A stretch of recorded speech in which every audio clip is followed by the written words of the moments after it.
भ्रष्टाचार विधायक को हटाना जरूरी है। और मुझे पता है कि लालटेन से जिसको मिला है सिंबल वो हार जाएगी, वो हार जाएगी और जनता फिर से उसी नर्क में रहेगी जो 15 साल से झेल रही है। उसके जीतने का तो सवाल ही नहीं उठता, उसकी बात ही हम क्यों कर रहे हैं।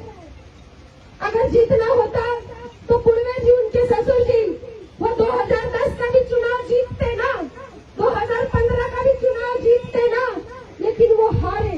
2010 का भी चुनाव परिहार विधानसभा का रामचंद्र पूर्वे जी हारे, 2015 का भी चुनाव वो हारे, क्योंकि जब सोनवर्षा विधानसभा था तो कुछ जाति समीकरण के कारण वो विधायक बने, लेकिन जब परिहार विधानसभा हुआ कई पंचायत कट जाने के बाद उनका जीतना असंभव था और असंभव है, वो नहीं जीत सकते।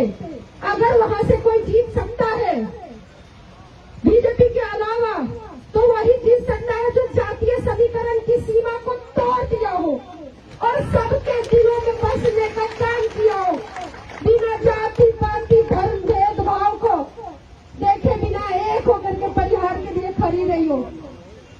रितु